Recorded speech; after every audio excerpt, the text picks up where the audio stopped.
Thank you, Madam Chair. Thank you, Senator Coons. Senator Collins. Thank you. Good morning, Ambassador. In 2018, China imposed a 25% retaliatory tariff on U.S. lobsters, which obviously affects the state of Maine more than any other state in the nation. Before the tariff, China was the second largest importer of American lobster in the world. During the first month under the new tariffs, however, live lobster exports to China declined by 64%.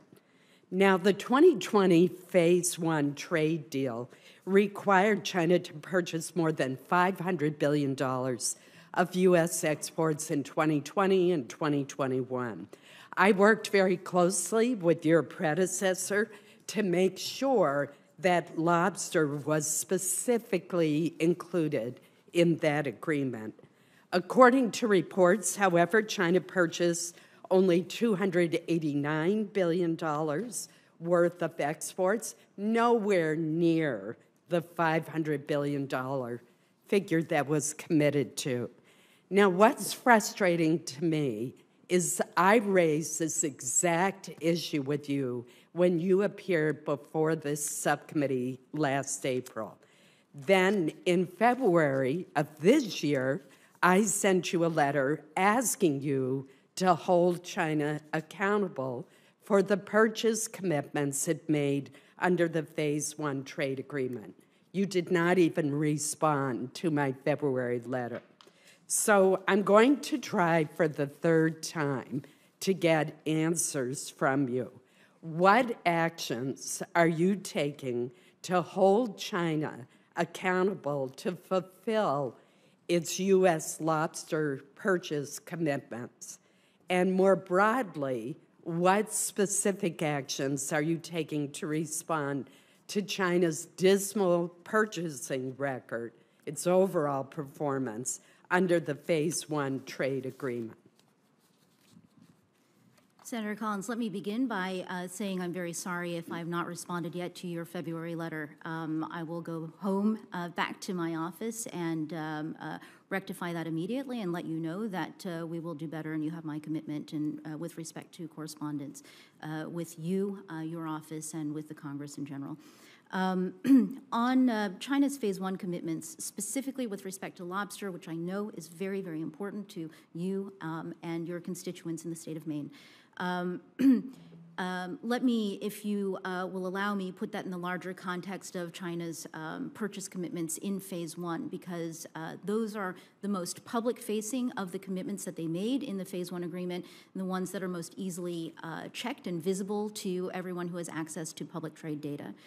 It has been very clear to us that China did not hit its targets in a number of areas, including with respect to lobsters in the Phase 1 commitments that they made to the United States government.